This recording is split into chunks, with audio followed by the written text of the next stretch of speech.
There comes a dire point in the romantic life of every historian when they must look into the mirror and realize that no matter how you slice it, talking about history on a first date will never land you anywhere.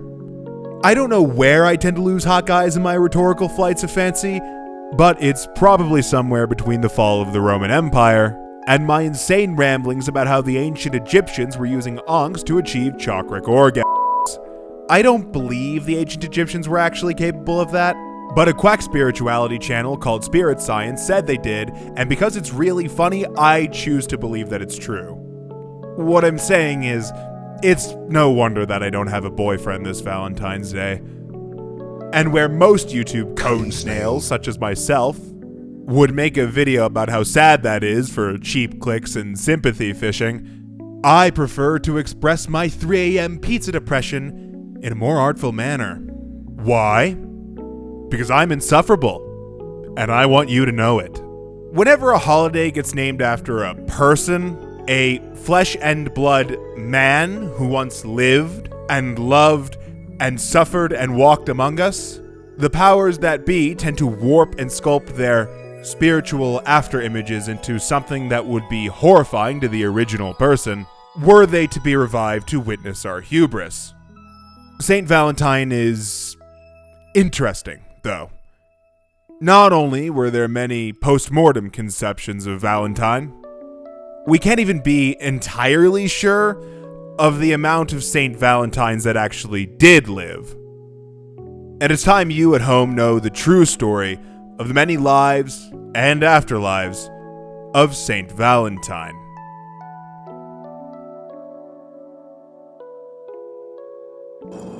The Catholic Church's lore is an infinitely complex mix-and-match of half-remembered, half-mythologized, and rigorously formalized canons that seem to weave into and contradict themselves the deeper you look into it. This can be traced back to, as I'm sure you already know, the Catholic faith's origins as an AU for Warhammer 40k. On account of this, there are currently more than 30 saints named Valentine. Of these, the vast majority are either not well documented or what we call baptized saints, unidentified martyrs who have the name Valentine tied to them after death. For the purposes of St. Valentine's Day, however, there are two we care about, a priest of Rome and a bishop of Terni, both supposedly beheaded by the Romans somewhere between 269 and 273 AD. They may or may not be the same person, but that's not particularly important to this story because no documents about their existence from the time they were alive can be found today. In fact, the earliest records we can see that even mention the deeds of these two Valentines comes from somewhere between 500 to 600 AD. Off to a great start, as we can tell. While it's almost certain that the records of these men's lives, even if they existed, were meant to be more myth than historical record, it is still the founding canon of the Saints Valentine, both the priest and the bishop. Saint Valentine of Rome was supposedly martyred during the reign of Emperor Charles Claudius, which brings us to our first problem. There were no Christian persecutions under Emperor Claudius I, and of Emperor Claudius II's reign, the vast majority was spent far away from Rome. So do take it with a grain of salt when I tell you that Saint Valentine of Rome was summoned to Emperor Claudius's throne, where he professed his faith boldly and nearly swayed the emperor to Christ. The priest supposedly converted all of Claudius's servants, restored sight to Claudius's daughter, and won for his efforts a beheading on an unknown date. He did not appear in the 354 AD chronograph of the saints. Which brings us to Saint Valentine of Terni, the bishop. A scholar named Credo, having heard of Valentine of Terni's miracle healings, summoned him to cure his son's painful disease. But when Valentine of Terni arrived, he told the scholar that the only cure for his son's ailment was conversion to Christianity. Credo hesitated, not knowing how his conversion could help his son, but Valentine decided to help cure the boy anyway, and after a night alone in a room with the sick child singing praises to Christ, the son was magically healed, converting Credo, the boy, and all the servants of the house. The Roman Senate supposedly heard about this and ordered Saint Valentine arrested and beaten until he submitted to the pagan gods. Saint Valentine resisted, earning a beheading by the Roman authorities on February the 14th. Credo and his school at this point had renounced the pursuit of human wisdom and, in a show of solidarity, attempted to take Valentine's body and bury it outside of Terni, an act of resistance for which they too ended up executed. For this martyrdom, his life would become a lesson on the triumph of faith over reason, and he became the patron saint of seizure patients, the affliction Credo's son supposedly suffered. Just a fun note on this one, the head of Saint Valentine eventually became a pretty important relic, so much so that there will end up being at least two of them. There is, however, however, a third Saint Valentine I neglected to mention. Saint Valentine of Genoa. He's more a local saint. Not much is known about him or his life except that his feast day is on May the 3rd. This detail will be important later as Valentine's Day started to take on its other forms.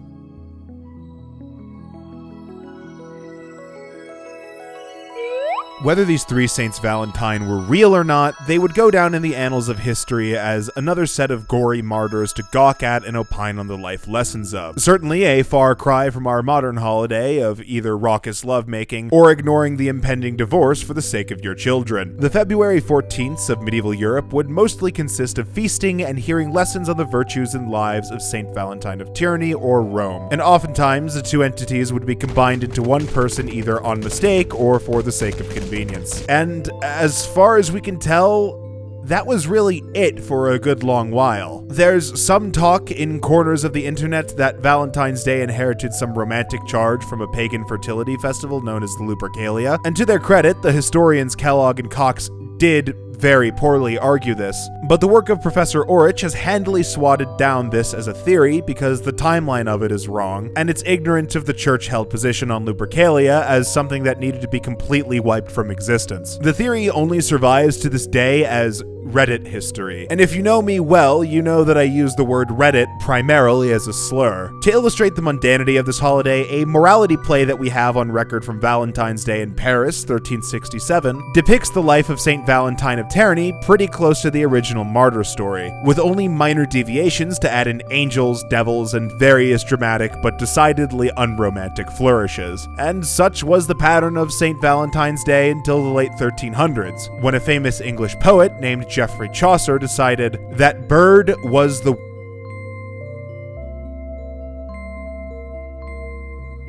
Parliament of Fowls is a romantic poem by English poet Geoffrey Chaucer. You probably know him better from Canterbury Tales. After fantasizing about being near his history senpai, Scipio Africanus, he visualizes titties in his mind for a couple of stanzas before finally writing our first concrete link between the saintly feast day and lustful, sweaty lovemaking, which, quite frankly, is the average day in the life of an amateur historian.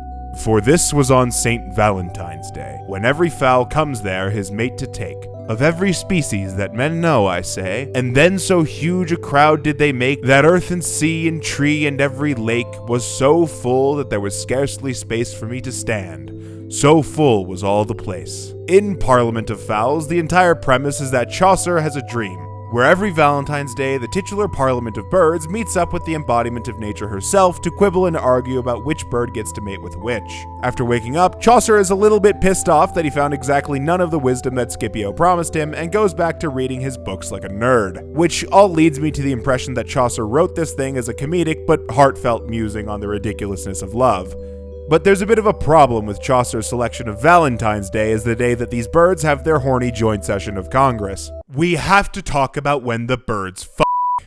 Because most of them aren't doing it in February. No. This was the late 14th century. Jimmy Carter hadn't invented global warming yet. It was too cold for birds to mate. Winter still existed at this time, which means that the resources required to grow, lay, and protect an egg would be incredibly hard to come by. So what gives? Remember when I mentioned Saint Valentine of Genoa earlier? I stated prior, Valentine of Genoa's feast day was May, when all the birds of Europe were definitely mating. But Chaucer was from that miserable grey country full of despicable people known as the English. He'd have been hard-pressed to know about a local patron saint all the way in Italy. Nevertheless, a gentleman by the name of Henry Angzer Kelly, Jesuit and doctorate of English, lays out a long and somewhat convoluted theory as to how he might have known and taken license with this obscure saint, only for his fellow countrymen to take his work and reattribute it to the Saint Valentine of February that they're all far more familiar with. However, there are other, more plausible explanations. Armchair historians with a suspicious German tank obsession talk a massive racist game about the historical superiority of European science. This is obviously a lie. The medieval Europeans, if such a broad category of people is even useful enough to describe, certainly did come up with innovative ways to kill each other en masse. However, when it came to calendars, they were utterly hopeless. The Maya, the Aztec, and the Inca were all able to make calendars that were accurate to 1,000th of a day, and they governed the reproduction and measurement of these calendars with an iron fist, because it was the religious key to their royal power, but not so for the civilizations of medieval Europe. Now, it is true that in most medieval books of hours, the main illustration for the month of February shows an old man warming himself by a fire. They use the Julian calendar, and the Julian calendar very, very clearly intended for February to be a winter month. However, this calendar had within it a ticking time bomb, a slight inaccuracy that led to a calendar drift of about one day every 130 years. That doesn't sound like a whole lot, but by the time Chaucer got around to writing the Parliament of Fowls, that would have already been an inaccuracy of about 10 or 11 days. That alone might not sound like a lot, but it was enough to shift February the 14th into February the 25th. Damn close to March already. Assuming the calendar was perfectly copied in every reproduction, which it wasn't. Calendars did not have the official oversight of any popes, kings, or astronomers under the feudal system, which means that, like a crypto pump and dump scheme, there were forks and disagreements everywhere about even the most basic seasonal and astronomical events. Many of the written calendars of the time disagreed about when the equinox started. The sun actually entered Aries on March the 12th, but somewhere along the line, a monk might have miscopied and created a litany of calendars that said that spring began on March the 21st. Yet another measurement for equinox provided that March 18th was when the sun entered Aries. This was such a known problem, there was even a satirical work of fiction known as The Governance of Lordships, where the author tries and fails to explain all of this to his lord. So which is it? Does spring begin on the 12th, the 18th, or the 21st of March? Well, most calendar makers decided to give up entirely on using the equinox as the yardstick for spring. If you look at a calendar from Chaucer's time, you have a good chance of finding the beginning of spring marked on either February the 7th, February the 23rd, or, oddly enough, both. Yes, both. Smack dab in the middle of this range is the feast day of Saint Valentine of Terni.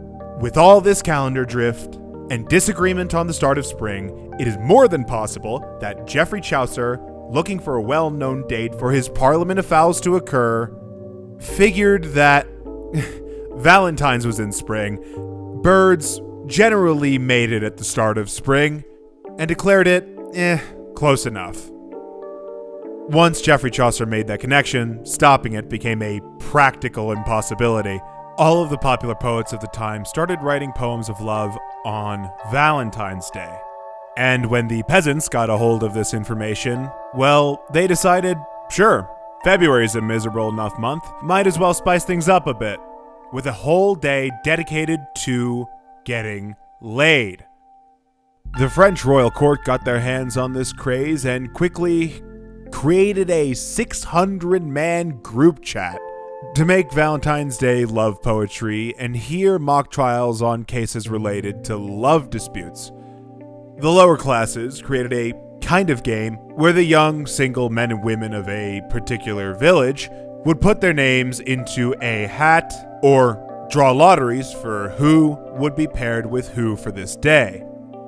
And these lotteries almost certainly inspired passionate sessions in some secluded barn that led to wedlock marriages. It seemed that the coincidence of a calendar error with all the fertility that tended to happen around springtime was the only push it would take to turn St. Valentine's Day into something he probably would have despised if he had been alive to see it. So that's it, right? We have the saintly name, We have the flowery poetry, the thinly veiled excuses for straight couples to finally bring some action into their loveless, miserable marriages one time per year. And that's all well and good, but like, what even is love? Can I buy?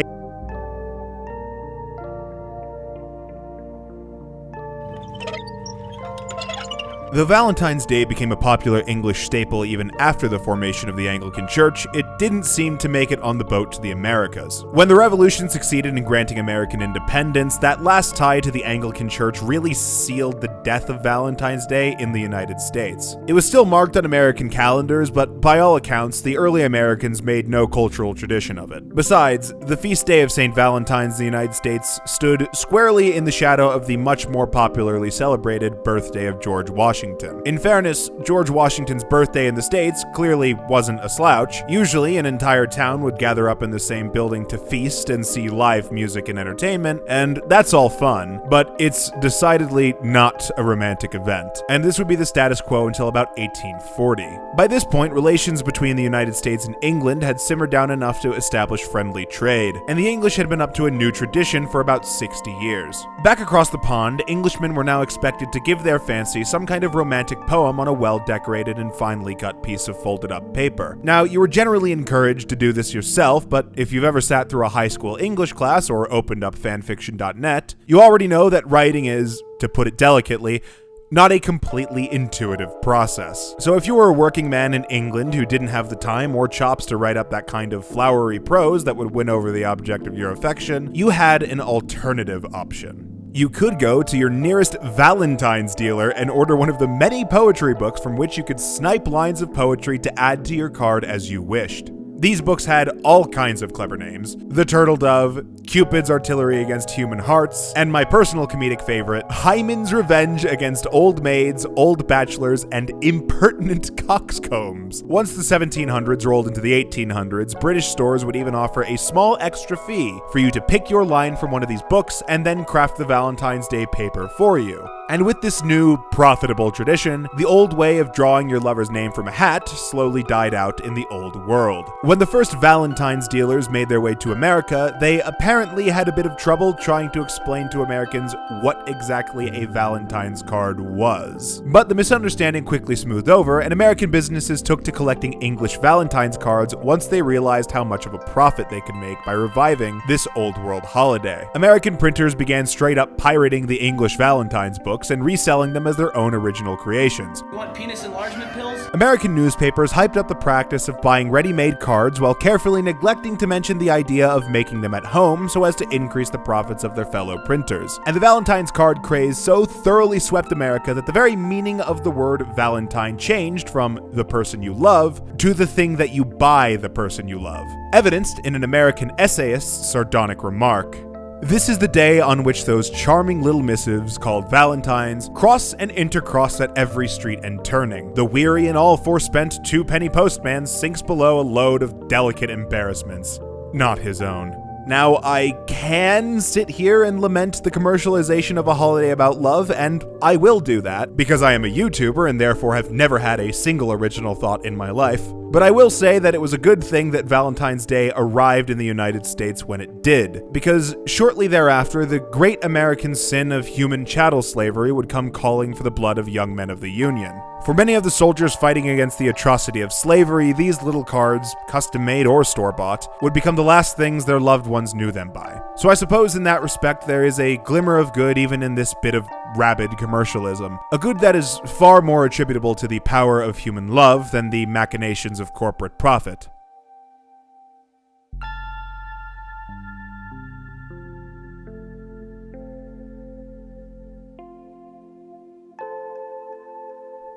How unfortunate it is, then, that we must return to the miserable here and now.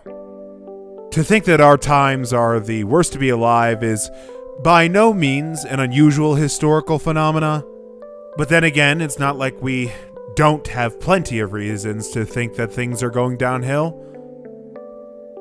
And yet still, despite all of the cynicism that crowds my mind, there's a foolish part of me that has enough hope to dream about loving someone.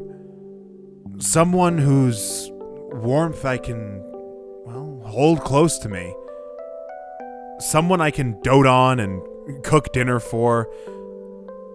In a world that's determined to tell me I'm worth only what an investor is willing to pay, I imagine someone who will hold me close to him and tell me I'm worth all the stars in the sky to him. I guess that's one thing our human desire to love has going for it. Sheer persistence. The kind of persistence that'll grow between the cracks of any concrete and morph itself to survive the restrictions that society puts on it. Love will survive within you, even if that means that you'll have to choke on it. This has been Pip the Badger. Have a happy Valentine's Day, and don't let the world stop you from loving.